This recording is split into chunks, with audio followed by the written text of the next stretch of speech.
Hello students, my self फेरोक ज्योति। और as usual आज हम लोग क्या करने वाले हैं, जैसे आपको पता है हम लोगों ने ह्यूमन रिप्रोडक्शन का लेक्चर सीरीज स्टार्ट किया है और हम लोग पहुंच गए टॉपिक किसमें, फर्टिलाइजेशन एंड इम्प्लांटेशन में। ठीक है, तो अब फर्टिलाइजेशन वैसे आप लोगों ने स्कूल में ही पढ़ा है कि फर्टिलाइजेशन का मतलब होता है क्या, एग और स्पर्म्स का फ्यूजन होना। ठीक है, अब डेफिनेशन अभी भी वही है। ठीक, डेफिनेशन तो चेंज नहीं होने वाला, लेकिन इससे पहले इस वाले पैराग्राफ में आप लोगों को कुछ इन्फॉर्मेशन दिया गया है। इसमें क्या कहा गया है कि अगर फर्टिलाइजेशन अगर होना है तो फिर इंसेमिनेशन के बाद, इंसेमिनेशन मतलब जिनको नहीं पता, स्पर्म्स का अंदर जाना, किसके अंदर, वेजाइना के अंदर रिलीज होना, उसको इंसेमिनेशन कहा जाता है। मैंने पहले भी वैसे लेक्चर्स में कहा है। इंसेमिनेशन के बाद जो स्पर्म्स वो मोटाइल हो जाता है।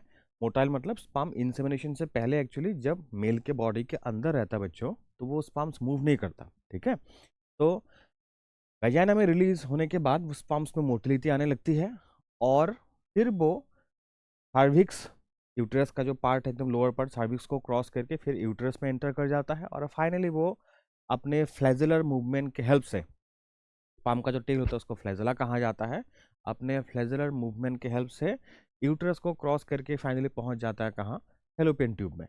अच्छा, अब जब हम लोगों ने फीमेल रिप्रोडक्टिव सिस्टम पढ़ा था तब मैंने आपसे कहा था फैलोपियन ट्यूब में 3 पार्ट होता है बच्चों। तीनों पार्ट में से मैंने आपसे कहा था कि जो एम्पुला पार्ट है, एम्पुला में ही हमेशा क्या होता है, फर्टिलाइजेशन होता है। साइट ऑफ फर्टिलाइजेशन हमने लिखा था उसका सिग्निफिकेंस। तो यहाँ पर साफ साफ दिया गया है कि अगर फर्टिलाइजेशन होना है, अगर ह्यूमन्स में फर्टिलाइजेशन होना है तो फिर कहाँ होगा, एम्पुलर रीजन में ही होगा। देखो यहाँ पर कहा गया है fertilization can only occur if the ovum and the sperms are transported simultaneously to the what, ampullary region कहा गया है। ठीक है, और फिर कहा गया है कि this is the reason why not all the copulations lead to fertilization and pregnancy। हमेशा अगर इंटरकोर्स हुआ तो उसका मतलब ये नहीं कि प्रेगनेंसी कॉज हो जाएगा। ठीक है, एक तो ये भी रीजन है कि जिस वक्त इंटरकोर्स हो रहा है उस वक्त फीमेल के फैलोपियन ट्यूब के अंदर ओवम है या नहीं वो भी देखना है। ठीक है, अगर ओवम है भी तब भी एम्पुला में दोनों को साइमल्टेनियसली पहुंचना पड़ेगा, ओवम को भी और किसको, स्पर्म्स को भी। तो यहाँ पर एनसीईआरटी में आप ध्यान देना, जहाँ पर एनसीईआरटी में कुछ ऐसे this is the reason because since इस तरह का वर्ड लगाया गया ना, वहाँ पर आप लोग समझ जाना कि यहाँ से क्या बन सकता है, एसर्शन रीजन टाइप का क्वेश्चन बन सकता है। एसर्शन क्या होगा बच्चों, एसर्शन उसमें दिया जाएगा कि not all copulations lead to what, fertilization and pregnancy. इसका रीजन क्या होगा, अगर सही एक्सप्लेनेशन देना है तो इसका रीजन होगा इस रीजन में कि फर्टिलाइजेशन कैन ओनली ऑकर, ये वाला सेंटेंस। ठीक है, अब क्योंकि बच्चों आप बोर्ड के साथ साथ नीट के लिए भी तैयारी कर रहे हो तो फिर इस पार्ट को मैं थोड़ा सा अब डिटेल करूंगा। ठीक है, डिटेल कैसे, सबसे पहले तो मतलब फर्टिलाइजेशन में डायरेक्ट नहीं जा सकते, मतलब फर्टिलाइजेशन से पहले और बहुत कुछ कुछ इंटरेस्टिंग इवेंट्स होता है। आप लोग सुनोगे तो आप लोगों को भी अच्छा लगेगा, पता रहेगा। अब देखो कॉपुलेशन हो गया, सबसे पहले तो क्या है, कॉपुलेशन। ठीक है, कॉपुलेशन के बाद क्या आ जाता है, इंसेमिनेशन आ जाता है। उसके बाद यहाँ पर कहा गया है कि जो मोटाइल स्पर्म्स है वो अब रैपिडली स्विम करता है और सर्विक्स यूटेरस से होके फाइनली कहाँ पहुँच जाता है, एम्पुला में पहुँच जाता है। अब इन चीज़ों को मैं थोड़ा सा आपको एक्सप्लेन करके बताता हूँ क्या क्या होता है। कुछ कुछ इंपॉर्टेंट एंड इंटरेस्टिंग इवेंट्स होता है फर्टिलाइजेशन से पहले, गैमेट ट्रांसफर के टाइम पे। देखो सबसे पहले तो हो गया क्या, सबसे पहले हो गया फर्टिलाइजेशन से पहले कॉइटस, कॉइटस मतलब वही इंटरकोर्स, एंड सीमेन अंदर रिलीज हो गया, इंसेमिनेशन। ठीक है, अब इसके बाद सीमेन जैसे रिलीज हो जाता है उसके बाद स्पर्म में मोटिलिटी वगैरह आ जाता है, तो स्पर्म्स बिकम मोटाइल। अब कैसे मोटाइल होता है वो अगर आपको जानना है तो मैं आपको बता दूं कि स्पर्म जो मेल के बॉडी के अंदर रहता है वो कुछ ऐसा कोआगुलेटेड टाइप रहता है बच्चों। ठीक है, और ये जो कोआगुलेशन है, कोआगुलम है, स्पर्म जो क्लॉटेड रहता है उस क्लॉट को ब्रेक करता है हमारे प्रोस्टेट ग्लैंड से रिलीज होने वाला कुछ एंजाइम्स। हमने प्रोस्टेट ग्लैंड में पढ़ा था कि उसमें कुछ कुछ एंजाइम्स पाया जाता है।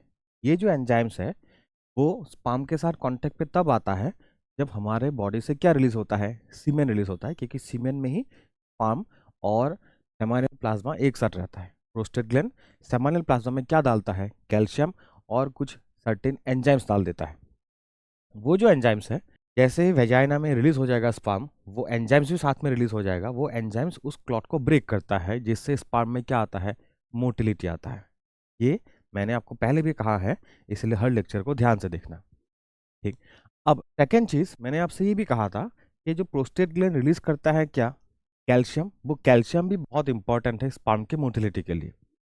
अब देखो, जैसे ही स्पर्म रिलीज हो जाता है कहाँ पर, वजाइना के अंदर, तो सिक्रीशंस कुछ कुछ जो फीमेल के बॉडी में रिलीज होता है, ठीक है, secretions of female reproductive tract, वो क्या कर देता है, एक तरीके से स्पर्म्स को धो देता है, आप कह सकते हो। ठीक है, स्पर्म्स के ऊपर कोलेस्ट्रॉल वगैरह का लेयर जमा होता है, उसको साफ कर देता है और ओपन कर देता है, किसको, ओपन कैल्शियम चैनल्स को खोल देता है। तो इसीलिए सेमानियल प्लाज्मा में जो कैल्शियम है वो अंदर एंटर कर पाता है स्पर्म का, और स्पर्म टेल फिर मूव करना शुरू कर देता है। ठीक है, तो पहले तो secretions of female reproductive tract क्या करता है, ओपन कैल्शियम चैनल्स। ठीक, और कैल्शियम चैनल को ओपन कर दिया, इसीलिए फिर हमें क्या दिखा, it causes what, it causes, क्या कर देता है, फ्लैजेलर मूवमेंट। अब सेकेंड, एक और इम्पॉर्टेंट चीज जो है यहाँ पर एक्सपोज हो जाता है, स्पर्म के हेड में, ध्यान से सुनना, स्पर्म के हेड में कुछ सर्टेन प्रोटीन्स होता है। उन प्रोटीन्स को, हेड में मतलब क्या, सेल मेम्ब्रेन में, अंदर नहीं, सर्टेन प्रोटीन्स होता है जिसको कहा जाता है बच्चों फर्टिलाइजिन का, सॉरी एंटी फर्टिलाइजिन कहा जाता है प्रोटीन को एक साथ। ये प्रोटीन बहुत इंपॉर्टेंट है जब स्पर्म को क्या करना होता है, एक मेम्ब्रेन को जाके पेनिट्रेट करना होता है। एक मेम्ब्रेन को अगर पेनिट्रेट ही नहीं कर पाएगा तो फिर फर्टिलाइजेशन तो होने से रहा, तो fertilization to occur, sperm must release certain enzymes present in the what, acrosome.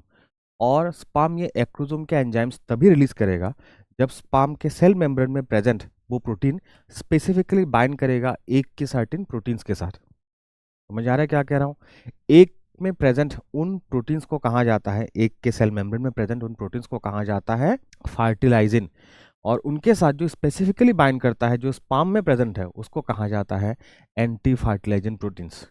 ये फर्टिलाइजिन और एंटी फर्टिलाइजिन ये स्पेसिस स्पेसिफिक है, ध्यान से कहा सुनना, क्या कहा मैंने, ये स्पीसीज स्पेसिफिक है। मतलब अगर ह्यूमन स्पीसीज का ही स्पर्म हुआ तो उसमें जो प्रोटीन्स है वो specifically proteins on the membrane of egg of human egg वो बाइंड कर सकता है, और ये बाइंडिंग होने के बाद ही क्या होगा, एक्रोसोमल रिएक्शंस वगैरह होता है।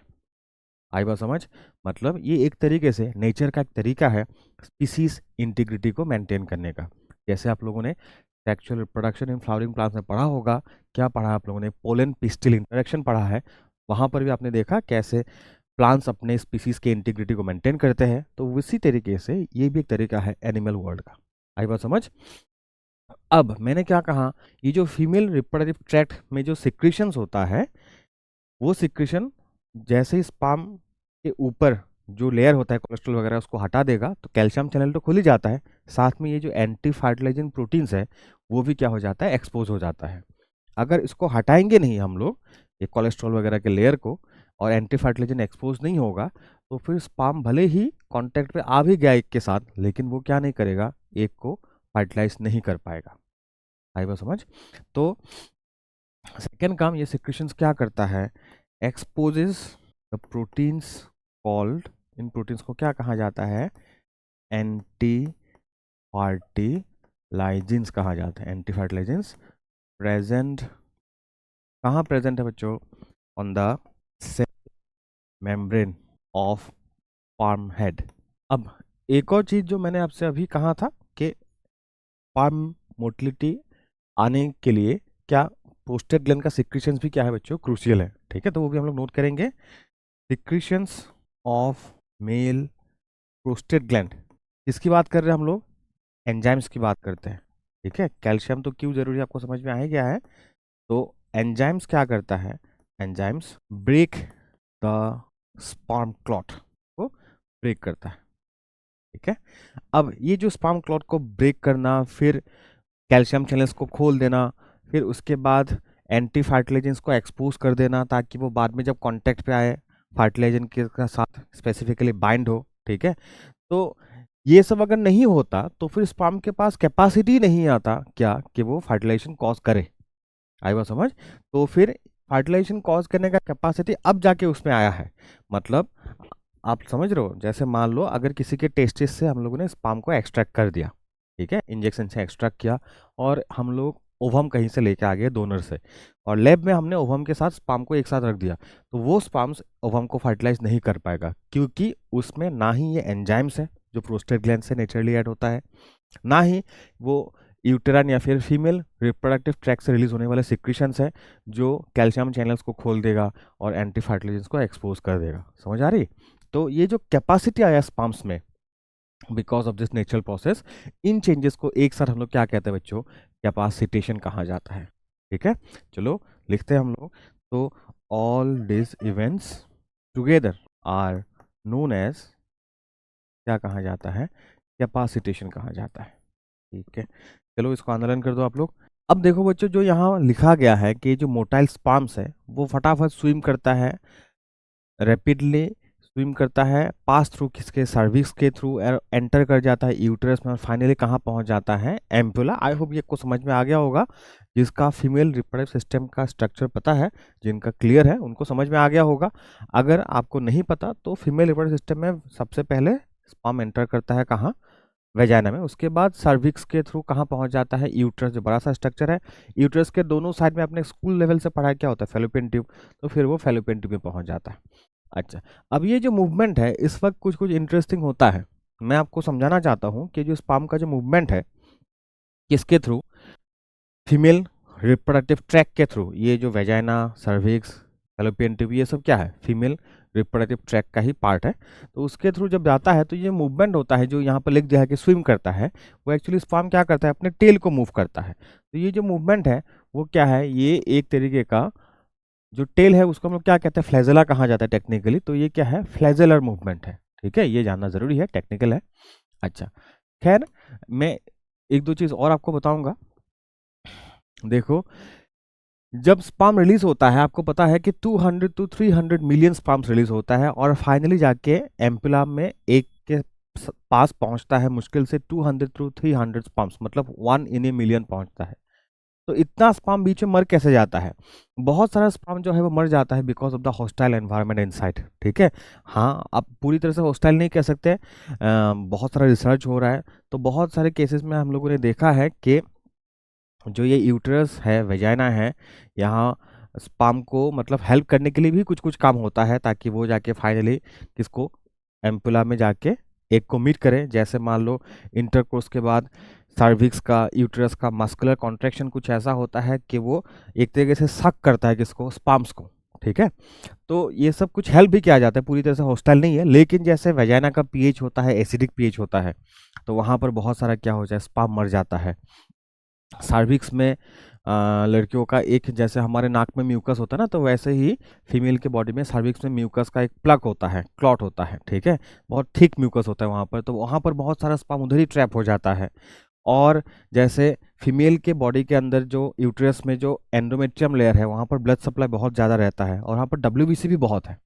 ठीक है, और ये डब्ल्यूबीसी जो है स्पर्म को, फॉरेन पार्टिकल है ना स्पर्म, तो फिर फॉरेन बैक्टीरिया जैसे को जैसा मान के उसको बहुत सारा स्पर्म जो खा जाता है, क्योंकि यहाँ पर फैगोसाइटिक डब्ल्यूबीसीज है। और फिर बहुत सारा स्पर्म तो गलत फेलोपियन ट्यूब में पहुंच जाता है बच्चों, क्योंकि फेलोपियन ट्यूब दो है, और किसी एक ही फेलोपियन ट्यूब में एट एनी गिवन टाइम क्या हो सकता है? एक हो सकता है। तो इसीलिए आधा स्पर्म तो गलत फेलोपियन ट्यूब में पहुंच जाता है, जहां उनको ओवम मिलता ही नहीं। तो बहुत सारा स्पर्म ऐसे हमारा क्या हो जाता है? बेकार हो जाता है। तो ये अपने इस जर्नी में बहुत सारा स्पर्म जो है वो मर जाता है, वो इसके चलते मर जाता है, वो मुझे आपको बताना था। एक बार हम लोग नोट करके रखेंगे। ठीक है, तो क्या लिखना है हमें? कि many sperms die during their journey. ठीक है, उनके जर्नी के टाइम पे बहुत सारे स्पर्म जो है वो मर जाता है। क्यों? बिकॉज, क्यों मर जाता है? बिकॉज ऑफ, एक तो एसिडिक पीएच। ठीक है, एसिडिक पीएच ऑफ व्हाट? इसका एसिडिक पीएच ऑफ वेजाइना। फिर एक और रीजन मैंने क्या कहा? सर्विक्स में जो होता है mucus, mucus in the cervix, उसमें बहुत सारा ट्रैप हो जाता है। ठीक है। एंड और क्या कहा मैंने, एंड जो फेगोसाइटिक सेल्स है, फेगोसाइटिक मतलब जो दूसरे सेल्स को खा जाता है, फेगोसाइटिक दूसरी चीज़ों को जो स्यूडोपोडिया बना के खा सकता है उनको फेगोसाइटिक सेल कहा जाता है।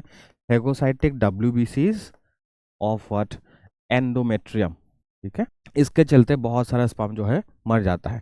और जो मैंने आपसे कहा, इनफैक्ट मैनी स्पर्म्स, वो कहाँ, वो भले ही हेल्दी स्पर्म्स था, बढ़िया स्पर्म था, लेकिन बहुत सारा स्पर्म हो सकता है गलत जगह पहुंच गया, उनका लक्ष्य खराब था, ठीक है।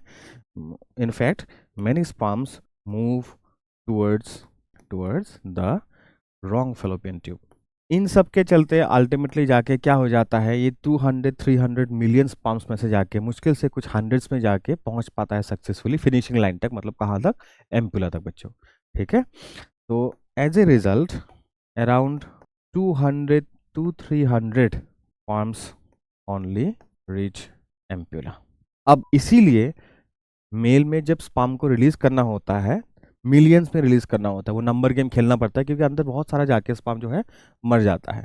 और खाली नंबर जरूरी नहीं है, क्वालिटी भी जरूरी है बच्चों। जैसे आप लोगों ने पढ़ा था कि उसमें 60% पूरी तरह क्या होना जरूरी है, मैच्योर होना जरूरी है, मॉर्फोलॉजिकली पूरी तरह, मतलब उसमें चेंजेस जो भी आना चाहिए था हेड टेल वो बन जाना जरूरी है। अगर मान लो बहुत सारा स्पर्म है, उसमें प्रॉपर अभी डेवलपमेंट स्पर्म का पूरा मैच्योरेशन हुआ ही नहीं, तो फिर वो उसमें मतलब वो मूवमेंट करके आगे बढ़ने का कैपेसिटी होगा ही नहीं। वैसे ही स्पर्म बहुत सारा खत्म ही हो जाता है, जो आगे बढ़ रहा है वो भी पूरी तरह मैच्योर नहीं है, टेल अच्छे से मूव ही नहीं कर पा रहा है, तब तो काम नहीं चलेगा, ठीक है। तो स्पर्म काउंट और स्पर्म हेल्थ दोनों ही सही होना जरूरी है, क्योंकि यहाँ पर बहुत सारा स्पर्म इस स्टेप में क्या हो जाता है, खत्म हो जाता है, ठीक। तो बच्चों आई होप ये पैराग्राफ आपका पूरा क्लियर हो चुका है। अब हम लोग आगे बढ़ रहे हैं और सेकंड पैराग्राफ में जाएंगे। सेकंड पैराग्राफ में हम लोगों ने यहाँ पर सबसे पहले देखा है डेफिनेशन ऑफ क्या है, फर्टिलाइजेशन है। लेकिन यहाँ पर कहा गया है कि फर्टिलाइजेशन के टाइम पे स्पर्म जब किसके साथ कांटेक्ट पे आता है, जोना पेलुसिडा। आपको याद है बच्चों, ये जब ओवम रिलीज हुआ था या फिर ओवरी से जो सेकेंडरी oocyte रिलीज हुआ था, मैंने आपको पहले भी कहा है ये एक्चुअली ओवम नहीं है, भले हम लोग ओवम के देते हैं, लेकिन ये क्या है, ये सेकेंडरी oocyte है, इसमें म्यूसिस 2 अभी कंप्लीट हुआ नहीं है, ठीक है। वो होगा कंप्लीट, उन लोगों ने खुद ही लिखा है इस पैराग्राफ में। तो स्पर्म जब किसके साथ कांटेक्ट पे आता है, जोना पेलुसिडा के साथ, तब क्या होता है, वो कुछ चेंज इंड्यूस कर देता है इस मेम्ब्रेन में, ताकि पीछे जो सेकंड थर्ड या फिर जो भी पीछे पीछे और स्पर्म आ रहा है 200 से 300 यहाँ पहुंच जाएगा ना, वो अंदर ना आ पाए, ठीक है। और इस तरीके से वो क्या करता है कि एक ही स्पर्म क्या कर पाता है, ओवम को फर्टिलाइज कर पाता है, उसको एंश्योर करता है, ठीक है। फिर यहाँ पर लिखा है कि जो एक्रोजोम है, स्पर्म हेड में जो स्ट्रक्चर था न्यूक्लियस के ऊपर, याद करो, ठीक है, एक स्ट्रक्चर होता है एक्रोजोम बोल के, तो वो कुछ कुछ सिक्रीट करता है जो स्पर्म को हेल्प करता है किसके साथ, enter into the cytoplasm of the ovum, मतलब जोना पेलुसिडा को ब्रेक करके, सेल मेम्ब्रेन को ब्रेक करके ओवम के साइटोप्लाज्म में घुसने में हेल्प करता है एक्रोजोम में प्रेजेंट कुछ एंजाइम्स। अगर जिन लोगों ने मेरा पहले का लेक्चर देखा उनको पता है, जिन लोगों ने नहीं देखा है आपके लिए बता रहा हूँ, स्पर्म का जो हेड होता है उसमें दो की कंपोनेंट होता है बच्चों, एक होता है न्यूक्लियस और उसके ऊपर होता है एक अजीब सा स्ट्रक्चर जो बाकी सेल्स में कभी नहीं मिलेगा आपको, वो है एक्रोजोम। इसके अंदर ढेर सारा ऐसा एंजाइम होता है जो ब्रेक कर सकता है किसको, जोना पेलुसिडा और cell membrane of the secondary oocyte को ब्रेक कर सकता है बच्चों। लेकिन ये कब रिलीज होगा, जब स्पर्म आके किसको टच करता है, जोना पेलुसिडा को टच करता है। अब इसको थोड़ा सा हम लोग देखेंगे अच्छे से, बुक में क्या लिखा गया। ये आपका स्पर्म है और ये किसके कांटेक्ट पे आ गया, जोना पेलुसिडा के साथ। अब मैं यहाँ पर ये जोना पेलुसिडा बना रहा हूँ। जोना पेलुसिडा जो है वो किसका बना हुआ होता है, ग्लाइकोप्रोटीन्स का बना हुआ होता है। तो उसमें कुछ खास तरह का ग्लाइकोप्रोटीन होता है जो स्पेसिफिकली अगर वो सेम स्पीसीज का स्पर्म है तो उसके हेड में प्रेजेंट कुछ प्रोटीन के साथ बाइंड करेगा। जैसे मैंने अभी यहाँ पर स्पर्म बनाया, तो फिर स्पर्म के हेड में कुछ सर्टेन प्रोटीन्स है, वो स्पेसिफिकली बाइंड करेगा अपने स्पीसीज के एक के जोना पेलुसिडा के प्रोटीन्स के साथ। समझ आ रहा है? तो ये स्पीसीज स्पेसिफिक रिएक्शन है। जैसे ये बाइंड हो जाएगा, ठीक है, स्पर्म के हेड में सेल मेम्ब्रेन में कुछ प्रोटीन्स है, उसको स्पेसिफिकली जोना पेलुसिडा में वो प्रोटीन मिल गया क्योंकि वो सेमी स्पीसीज का था। अब स्पर्म अपने अंदर से एक्रोजोम से एंजाइम रिलीज करना स्टार्ट कर देता है। वैसे आपको अगर याद है, मैंने पहले भी कहा था कि इसके बाहर भी सेल्स का एक लेयर होता है, इन सेल्स को हम लोग सेल्स ऑफ कोरोना रेडियाता कहते हैं। तो इसके बीच में से स्पर्म जैसे तैसे पहुंच जाता है कहाँ, जोना पेलुसिडा में पहुंच जाता है, और जोना पेलुसिडा में आके फिर वो अपने एक्रोसोम्स के एंजाइम्स को रिलीज कर देता है। इसीलिए ये जो रिएक्शंस होगा, कोई एक दो नहीं, ढेर सारा रिएक्शन होता है। इन रिएक्शंस को एक साथ क्या कहा जाता है, एक्रोसोमल रिएक्शंस। जैसे ये कांटेक्ट पे आ जाएगा तो यहाँ पर प्रेजेंट ये जो एक्रोसोम है उससे कुछ एंजाइम्स रिलीज हो जाएगा, ठीक है। तो इन एंजाइम्स को हम लोगों ने पहले भी पढ़ा है, इनको कहा जाता है स्पर्म लाइसिस पढ़ा जाता है बच्चों, ठीक है, क्योंकि ये lysis of the zona pellucida में हेल्प करता है। अब फिर उसके बाद स्पर्म आहिस्ता आहिस्ता एंटर करेगा। ये हो गया स्पर्म का हैप्लॉइड न्यूक्लियस। अब इसके अंदर क्या है बच्चों, इसके अंदर है हमारा सेकेंडरी oocyte। अगर आपने oogenesis अच्छे से पढ़ा है तो आपको पता है ये सेकेंडरी oocyte है। जिनको नहीं पता वो बता दूं, सेकेंडरी oocyte कब बनता है, जब मियोसिस 1 कंप्लीट होता है। जब एक बनता है तो वो भी मियोसिस प्रोसेस ही है, उसमें मियोसिस 2 होने के बाद एक बनने का प्रोसेस कंप्लीट होगा। मियोसिस 2 अभी बीच में ही रुका हुआ है। सेकेंडरी oocyte कौन से स्टेज में है, it is at metaphase 2। Meiosis 2 में भी स्पेसिफिक कर दिया मैंने, मेटाफेज 2 में ये रुका हुआ है बच्चों। अब जब प्राइमरी oocyte से सेकेंडरी oocyte बना था, मियोसिस 1 में 2 हैप्लॉइड सेल बनता है।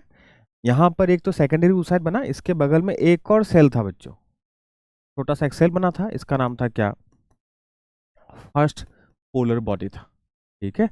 और एनसीईआरटी में एक चीज और लेवलिंग किया गया है, ये जो खाली जगह है यहाँ पर, ये ग्रीन और व्हाइट के बीच में, मतलब इनके सेल मेम्ब्रेन और इसके जोना पेलुसिडा के बीच में, इस स्पेस का नाम क्या है, ध्यान देना छोटी चीजों को, पेरी वाइटेलाइन स्पेस कहा जाता है। अब एक्रोसोमल रिएक्शन क्या है, जब स्पर्म कांटेक्ट पे आता है तो स्पर्म अपने एक्रोसोम को रिलीज कर बास्ट करवा देता है। ये तभी करेगा स्पर्म जब उसके सेल मेम्ब्रेन में प्रेजेंट प्रोटीन्स स्पेसिफिकली बाइंड करेगा जोना पेलुसिडा के ऊपर प्रेजेंट कुछ प्रोटीन्स के साथ। और ये स्पेसिफिक बॉन्डिंग तभी हो सकता है जब दोनों क्या हो, सेम स्पीसीज का बच्चों, ठीक है। तो ये ध्यान देना। तो एक्रोसोमल रिएक्शन जो है ये क्या है, ये स्पीसीज स्पेसिफिक है, ठीक है। आई होप आपको ये चीज समझ आ चुका है।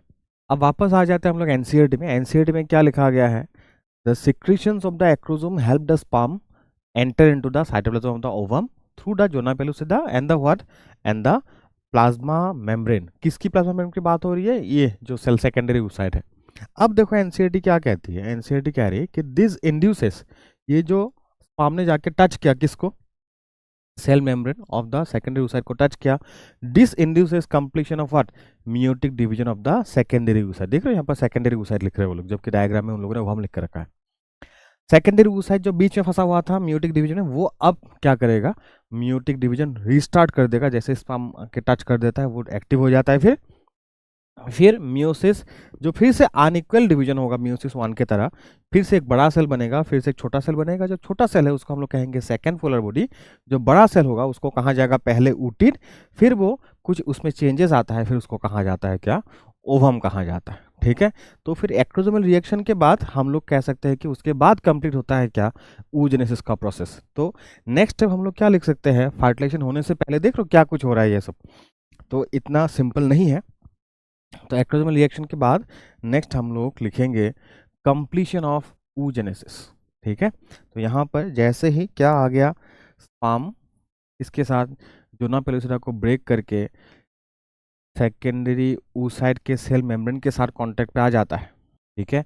इससे सेकेंडरी oocyte मियोसिस 2 कंप्लीट करेगा और एक बड़ा सेल बनाएगा। अब इस सेल को मैं कहूँगा, क्या नाम दूंगा, इस सेल को नाम दूंगा मैं ऊटिड। इससे एक नया एक और सेल बना जिसका नाम क्या है, सेकेंड पोलर बॉडी, ठीक है। हर स्टेप के लिए अगर आपके कॉपी में डायग्राम होगा तो देखना चीज़ें कितनी आसान हो जाएगी और दिमाग में बैठेगा भी परमानेंटली। और पहले से एक और पोलर बॉडी था, जो मियोसिस 1 का रिजल्ट था, वो क्या था, फर्स्ट पोलर बॉडी था, ठीक है। इनको घेर के अभी भी कौन बैठा हुआ है वहाँ पर, अभी भी जोना पेलुसिडा अभी भी है। ये है आपका जोना पेलुसिडा, ठीक है। अब ये हुआ।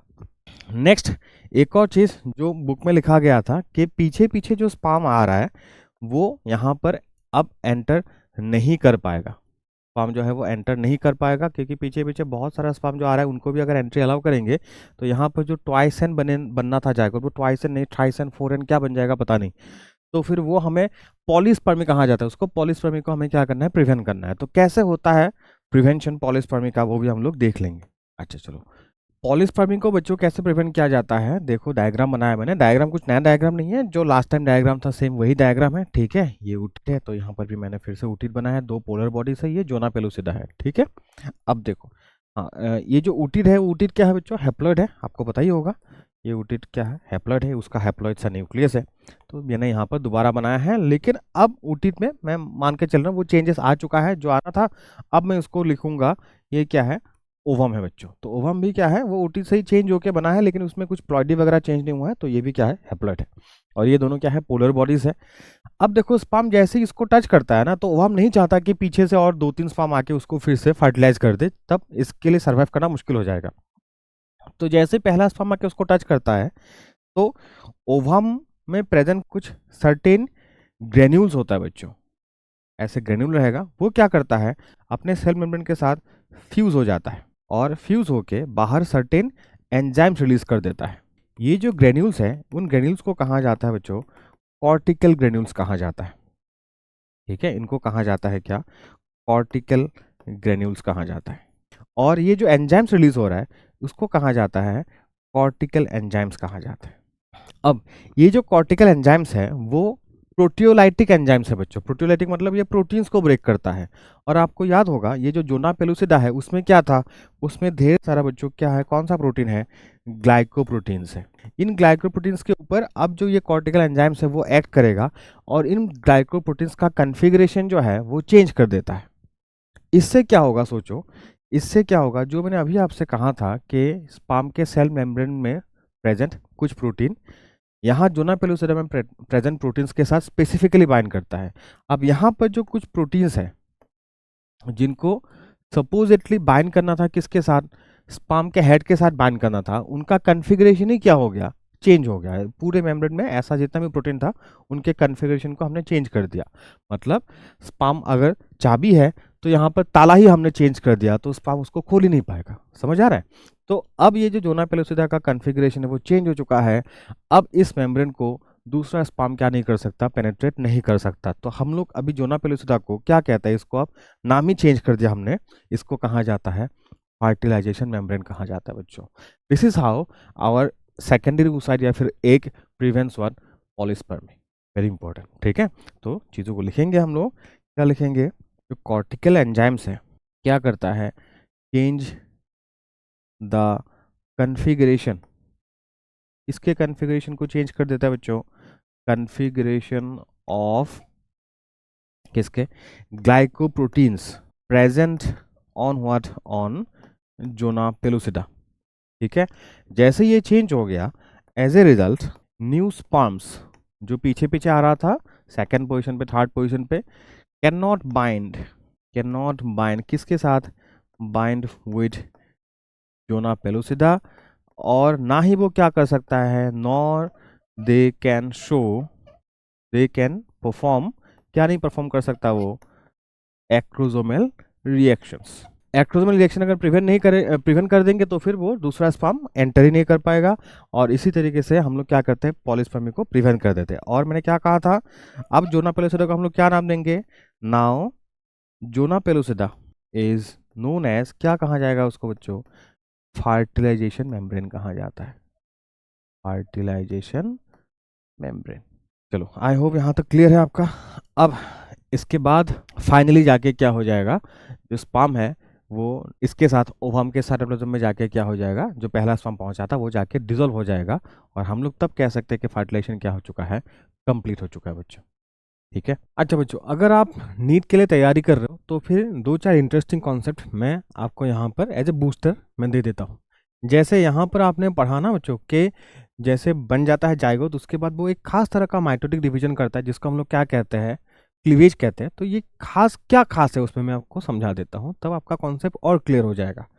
अच्छा, तो आप लोग अलग से अपने कॉपी में हेडिंग बना लेना, या फिर ऐसे 2 कॉलम बना लो, बेटर होगा कि क्लीवेज वर्सेस हम लोग क्या करेंगे, माइटोसिस तो ये नॉर्मल जो माइटोसिस है, क्लीवेज भी एक तरह का माइटोसिस ही है वैसे, ये नॉर्मल माइटोसिस और क्लीवेज में क्या डिफरेंस है हम लोग यहाँ पर समझने वाले हैं, का कॉन्सेप्ट आपका क्लियर हो जाएगा। फिर देखो, अब माइटोसिस में क्या होता है बच्चों, जब किसी सेल को डिवाइड करना होता है, मान लो ये एक सेल है तो इसको डिवाइड करना है, तो पहले ये खुद को ये तैयार करता है, उस फेज को हम लोग क्या कहते हैं बच्चों, इंटरफेस कहा जाता है। फिर इंटरफेस के बाद ये सेल जो है उसमें डीएनए डबल हो जाता है, सेल भी साइज में ग्रो कर जाता है। अब ये सेल पूरी तरह से रेडी है डिवाइड करने के लिए। फिर वो डिवाइड करेगा और दो क्या बनाएगा, डॉटर सेल बनाएगा, जो साइज में पहले छोटा होगा। जब इनको डिवाइड करना होगा फिर से ये क्या होगा, ये इंटरफेस में जाएगा और फिर वो अपने पेरेंटल सेल के साइज को रिटर्न कर लेगा। ठीक है, यहाँ पर साइज वो पेरेंटल सेल के साइज वो रिटेन हो जाता है। माइटोसिस में यही सीन है। ठीक है, ऐसा चलता है नॉर्मल माइटोसिस। क्लीवेज में क्या होता है, किसी सेल को अगर डिवाइड करना है तो उसमें उसको भी क्या करना है, इंटरफेस करना ही है, तैयारी तो करनी है। खास करके डीएनए रेप्लिकेशन होना मस्ट है, जो एकदम अनअवॉइडेबल काम है वही होगा इंटरफेस में। ज़्यादा तैयारी नहीं करेंगे, शॉर्ट इंटरफेस होता है, इसके चलते सेल जो है इतना बड़ा नहीं हो पाता जितना उसको होना चाहिए था। ठीक है, फिर वो डिवाइड करेगा, डिवाइड करके क्या बनाएगा, दो डॉटर सेल बनाएगा, जो पहले के डॉटर सेल से भी छोटा होगा, क्योंकि अब पेरेंट सेल ही क्या है, छोटा है पहले से। फिर से ये भी क्या करेगा, फिर से उसको डिवाइड होना है तो ये भी इंटरफेस करेगा, लेकिन क्योंकि ये इंटरफेजेस क्या है, शॉर्टर होता है नॉर्मल इंटरफेस से, तो अब ये इस सेल के साइज का नहीं बन पाता है, दोबारा उससे छोटा बनेगा। इससे डॉटर सेल साइज में बड़ा होगा लेकिन पेरेंट जितना नहीं होगा। तो every time the division results into what, smaller and smaller daughter sales.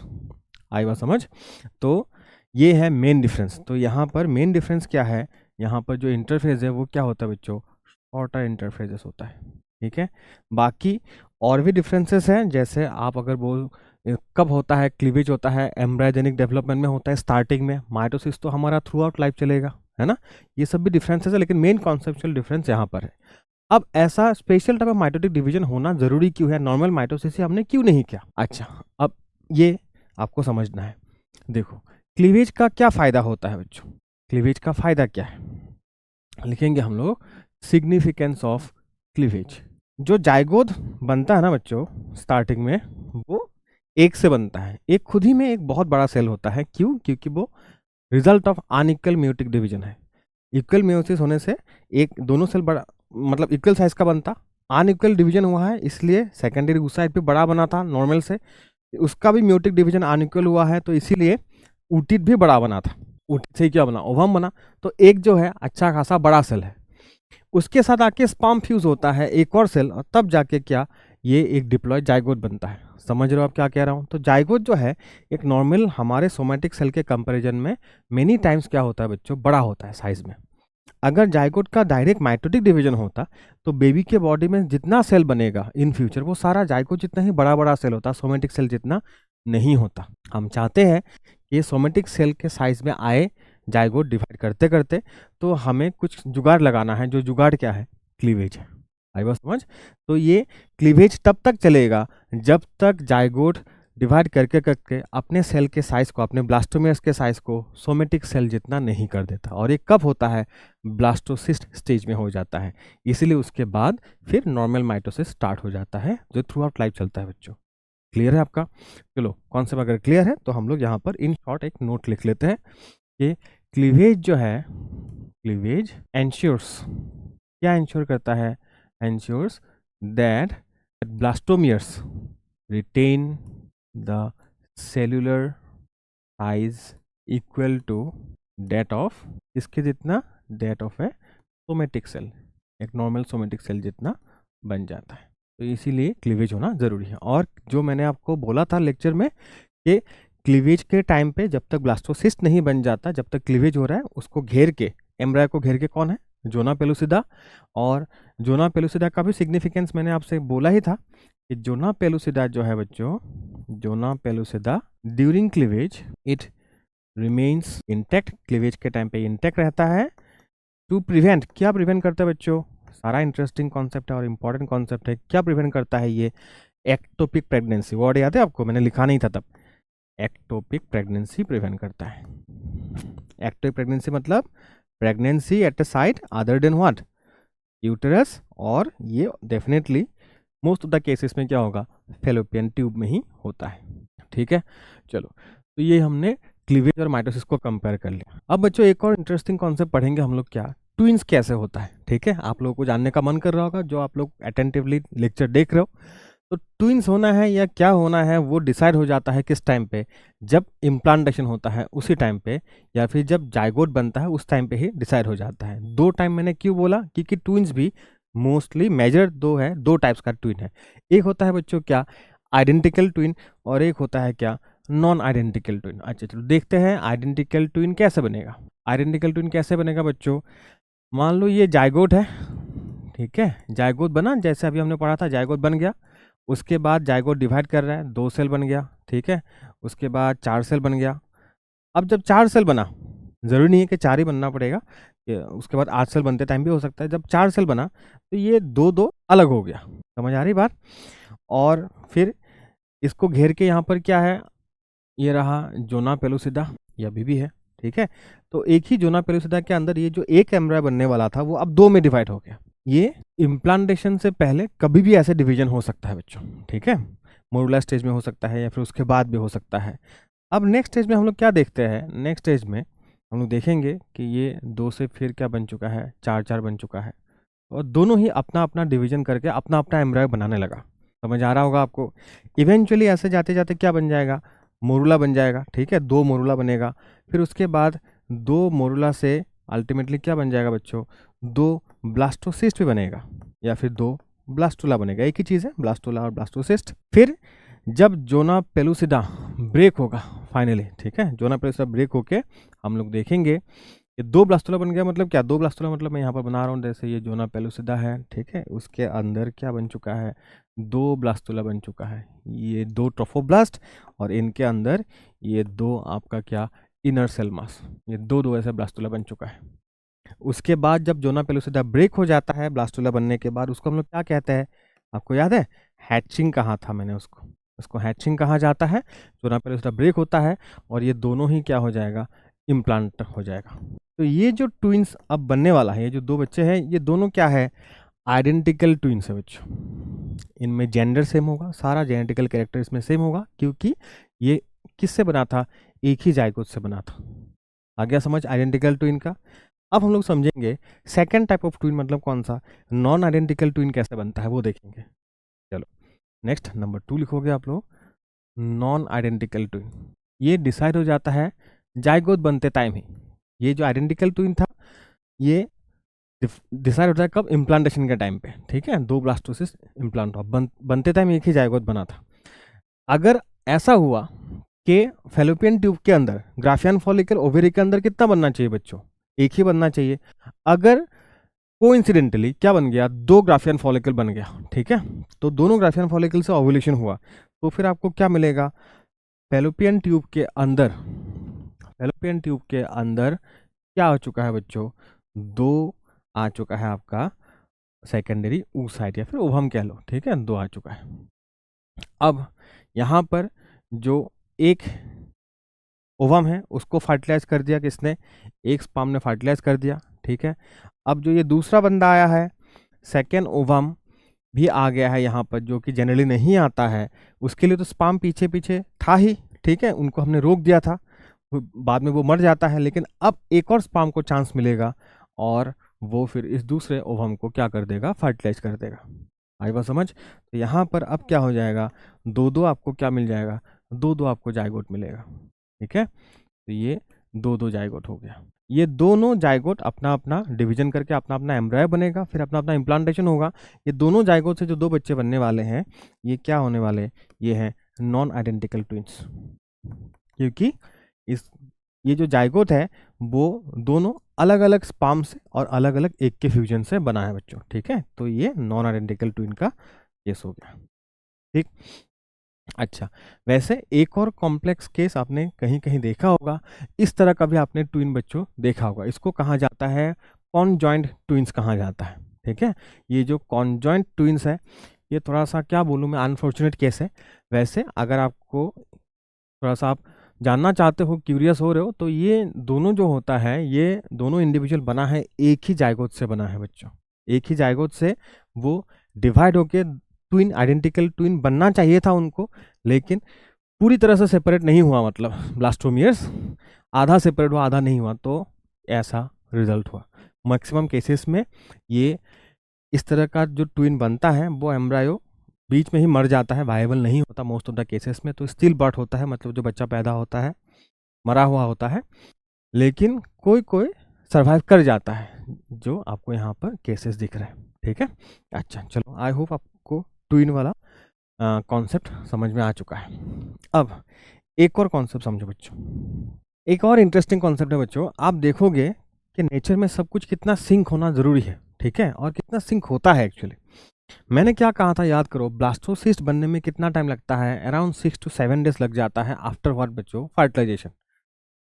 अगर फर्टिलाइजेशन होगा तो फिर एग रिलीज होने के बाद ही होगा, है ना, मंथली साइकिल के हिसाब से। तो एग रिलीज कब होता है, as per NCERT text book के हिसाब से, अगर सब कुछ बॉडी में चल रहा है तो फिर 14th डे में क्या हो जाता है, ओव्यूलेशन हो जाता है। उसके बाद एग जो होता है बच्चों अराउंड 24 आवर्स के लिए क्या रहता है, वायबल रहता है। उसके बाद वो फर्टिलाइज नहीं होता, इसीलिए वो एम्पुला पहुंचने तक ही क्या होता है, फर्टिलाइजेशन होने का चांसेस है। उसके बाद स्पर्म मीट करने से भी फर्टिलाइज नहीं होगा, है ना, इंटरेस्टिंग कॉन्सेप्ट। अच्छा खैर, तो अब ये जो ओवम है वो मान लो फर्टिलाइज हो गया, तो होने से कब होगा, या तो 14 डे को या तो 15th को होगा फर्टिलाइजेशन। फर्टिलाइजेशन होने के 6 to 7 डेज बाद क्या होता है, वो ब्लास्टोसिस बनता है, जब वो इम्प्लांटेशन करना स्टार्ट करता है। तो 6 to 7 डेज मतलब समझ रहे हो, 15 + 6 to 7 मतलब क्या, 21 22 तो ये देखो 21 22 डे में ही देखो एंडोमेट्रियम जो है वो अपने पीक पर होता है, अपने थिकेस्ट लेवल पे, मोस्ट न्यूट्रिशियस लेवल पे होता है।